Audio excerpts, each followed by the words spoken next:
Quand il s'agit de faire le point sur notre vie et d'y voir clair, malgré les trompeuses apparences, les vacances ont souvent l'effet d'un miroir qui aide à nous révéler ce que nous sommes vraiment. Mylène a accepté l'invitation de sa tante de venir soigner, tout le temps qu'elle voudrait, une récente dépression nerveuse au grand air calme de la campagne. Elle compte bien en profiter. Bonne, comme au temps de ma folle adolescence. Le parc avec ses 1000 cachettes, la maison si accueillante, tant de souvenirs remontent dans ma mémoire. Et ma chère tante Alexa, délicieusement excentrique depuis la mort de son mari. Je vais pouvoir me relaxer et ne plus penser à rien. Oublier mes déconvenues sentimentales, souffler un peu. Tout là-haut, la petite chambre, dans la chaleur de laquelle j'ai échafaudé tant de rêves sans suite de gamine de 15 ans. Bonjour tante Alexa, heureuse de te revoir. Tu n'as pas changé, Mylène. Mylène refaisait à l'envers les voyages de l'enfance. Ta maison sans le bœuf aux carottes, cuisiné à l'ancienne. Celui que tu aimais tant. Délicieux. Au fait, tu te souviens de Pierre Danteuil? Il est à Bonne. Chez son oncle, je parie. Tu as gagné. On dit qu'il travaille dur sur une thèse sur l'amour, ou quelque chose comme ça. Il était bien gentil, Pierre. L'amour. Ce mot n'aura peut-être plus jamais de sens pour moi. Le repas terminé, Mylène s'installe dans sa chambre. Cette fois, je suis bien seule, et rien ne m'arrivera plus. J'ai quelques achats à faire. Sortons. Pierre Danteuil livre un douloureux combat avec lui-même. Cette maudite thèse. Impossible d'aligner un mot derrière un autre. À ce rythme, autant aller faire un tour et respirer les senteurs de la forêt. Mylène s'égara loin des boutiques, et leur rencontre fut pour ainsi dire imprévue et ménagée par un destin complice. Pierre, dis-moi que tu ne m'as pas oublié, malgré toute l'eau qui est passée sous le pont immobile de nos amours. Ta place a toujours été dans mon cœur, mon bel amour parfait. Souvent, la destinée fait naître le bonheur à la croisée des chemins. J'ai besoin de toi. Je veux sentir ton cœur près du mien. Serrons-nous plus fort. Tout enfant, j'imaginais un homme à ton image et qui m'aimerait comme je suis. Mais l'orage se moque bien de l'amour naissant. Un orage. Allons nous abriter sous le sapin de nos rêves de gosses bien sages. Tout recommençait. Les mots seraient de trop. Tu ne trouves pas? On dirait notre future maison, un nid bien chaud et protecteur. Oui, tu n'es pas loin d'avoir raison. Mon amour à moi tout seul. Nous nous marierons, c'est décidé, et serons éternellement l'un à l'autre. Oui, j'allais le dire. Mon Pierre. Ma Mylène. L'histoire pourrait bien s'arrêter ici, mais la vie n'est pas si simple aux amants. Le soir, chez Alexa. Tu as trouvé moyen de le revoir et de lui faire les yeux doux. Les avances, on dirait que cela a toujours été ton point fort. Tante Alexa avait donc deux visages. Je l'ai arraché à toi, tu veux dire, et à tes exigences folles de femme trop vite mûrie. Oh, crois ma vieille expérience, ma fille. Ce n'est pas la pureté même, ton frêle amoureux, malgré son air craintif et timide. Tu peux bien en baver d'envie. Rien ne viendra détruire notre beau roman, toute cette belle histoire si pleine d'aventures et d'imprévus. Elles en devinrent presque vulgaires. À quelques pas de là, chez Robert Danteuil. Tonton, j'ai un problème. J'aime mademoiselle Mylène. Mon petit Pierre, il est grand temps que tu prennes toutes tes responsabilités. Si tu aimes réellement cette jeune fille, épouse-la au plus vite et sauve-toi de ce marécage dans lequel tu te complais. Je n'ai ni carrière ni fortune. Je dois achever ma thèse avant d'oser songer au mariage. Écoute donc les simples battements de ton cœur emporté. Robert Danteuil pensa que son neveu serait toujours un éternel indécis, même le jour où l'amour l'appelait avec une si belle insistance. Mais lui aussi, il y a longtemps, il avait voulu réussir par ses propres moyens. Bonjour, monsieur de Chauvigny, comment allez-vous? Bertrand Valentin de Chauvigny était un jeune cadre, à la mode, envoyé en province, spécialisé dans la vente à crédit de bulldozers en gros. Pour cette femme, j'aurai toutes les forces et toutes les audaces. Comme tu voudras. Mais tu sais, tu n'as qu'un mot à dire et tu diriges mon entreprise. Et tu te fais ainsi une place respectable dans la petite bourgeoisie d'ici. À plus tard, Pierre. Réfléchis à t'être reposé, si tu le peux encore. Je viens vous proposer de nouveaux engins, plus performants que ceux de votre parc actuel, et surtout plus modernes. Étudions cette proposition. Vous prendrez bien un verre. Rien de tel pour conclure une affaire entre hommes conscients de leurs intérêts. Avec plaisir. Et les deux hommes parlèrent de l'inflation alors galopante, de la malencontreuse récession, de la pluie et même peut-être du beau temps. Ailleurs, dans le bourg, Véra arrivait, aspirant elle aussi à la détente. Cette jeune esthéticienne fatiguée relevait en effet d'un grave accident de voiture de sport qu'un flirt de passage lui avait prêté, hélas. Le trou idéal pour m'enterrer doit revenir.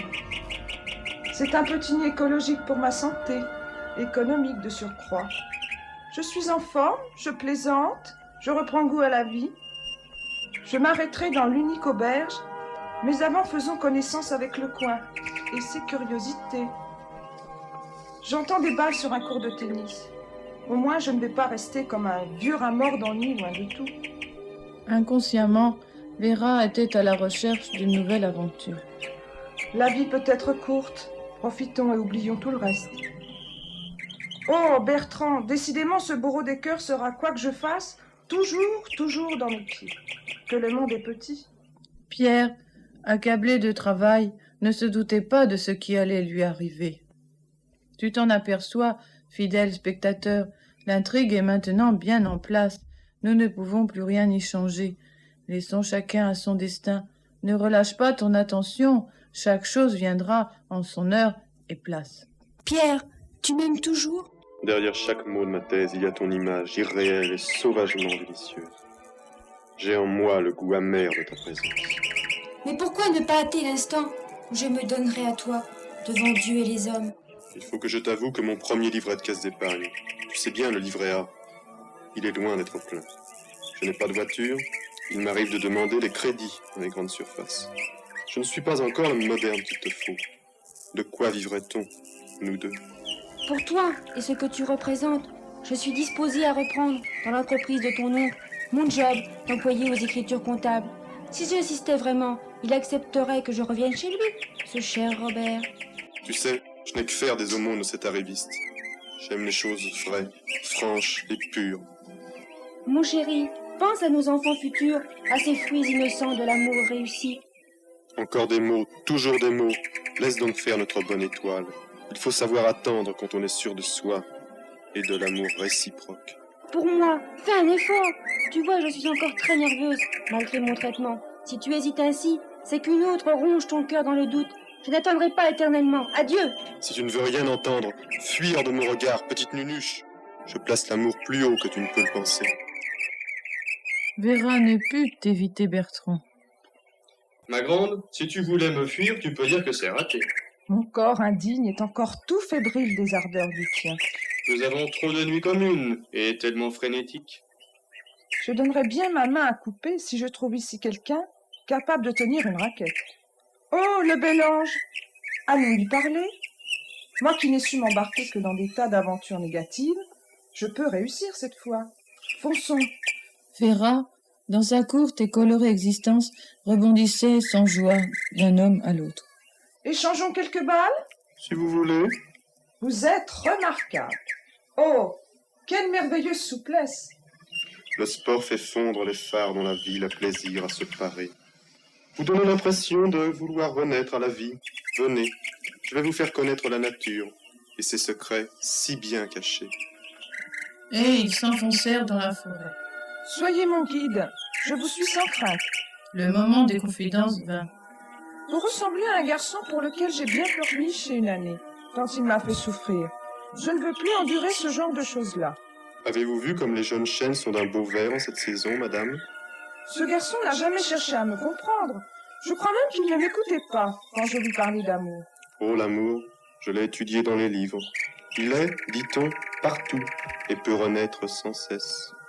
C'est bête, je ne connais même pas votre prénom. Moi, c'est Véra. Véra, c'est mon nom de boutique. Je suis esthéticienne. Autrement, on m'appelle Véronique. Je m'appelle Pierre, comme des milliers d'autres. Mais toi seul, tu m'attires. Embrasse-moi donc. Ce qui allait presque aussitôt être goulûment fait. Pierre était en plein travaux pratiques, et Véra ne semblait pas vouloir le lâcher de sitôt. Non loin de là, Mylène faisait ses confidences à Sylvie, une amie à laquelle elle pouvait tout dire. Et puis alors, j'ai crié bien fort. Adieu. Tu es bien à plaindre, ma pauvre chérie.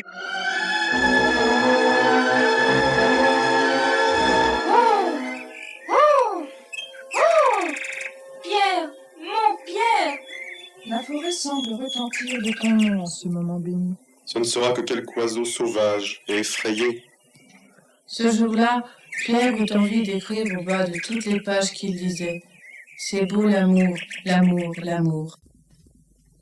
De son côté, Mylène, vacant dans la maison de sa tante, en ressassant ses problèmes, poussa par inadvertance la porte du petit salon. On dirait qu'on s'occupe ici. Je suis de trop partout. Le bonheur d'autrui, même passager, me révélera donc toujours ma propre incapacité au bonheur. Alexa! Robert! Ils en devinrent presque vulgaires. Volant à d'autres niveaux, Pierre l'oublieux ne pensait plus à la pauvre petite Mylène quand elle entra dans sa chambre. Pierre, je sais tout. J'ai décidé d'en finir. Tout espoir m'est vraiment retiré. Je suis dégoûtée de tout. Mais fais donc quelque chose. Réagis. Toi que je croyais aimer d'un amour violent et inaltérable. Conduis-toi donc une fois comme un homme. Les amants savent être bien cruels parfois quand le voile de l'illusion s'est retiré. Je suis à l'écoute de mes sentiments et mon cœur balance encore. Je viens de découvrir des sensations totalement nouvelles. Laisse-moi le temps de faire le point, ma chérie. Reviens demain, N'étions pas faits l'un pour l'autre. puisque tu le dis. Adieu. Mylène n'en finissait pas de faire ses adieux à l'amour. Je ne veux plus être qu'un rond dans l'eau. La mort, c'est mon unique avenir. Regarde bien, fidèle et obstiné spectateur, quelque chose va arriver qui ne sera pas loin de toucher aux frontières du drame, le plus plat et le plus quotidien. Aiguise encore ton attention, sollicitée déjà par tant de faits hors du commun. Le décor en vint à prendre un aspect inhabituel. Vite, quelqu'un. Une jeune fille court dans la direction du fleuve et dit. Je crois qu'elle veut en finir. Encore une dernière expiration de mon corps exaspéré est là, du point de ce monde inutile. Il me faut quand même pas que je trempe mes chaussures. Je les avais payées cher, celles-ci. Il n'est pas interdit de penser qu'à cet instant précis, Pierre ne savait toujours pas s'il aimait Mylène. Laissez-moi faire. J'ai été maître nageur dans un club de loisirs pour cadres surmenés. Je veux mourir, que ma destinée s'accomplisse enfin. Vous êtes sourde. Voilà le travail. Mourir, ce n'est pas de votre âge, ma belle. Montez vous réchauffer un peu. Merci.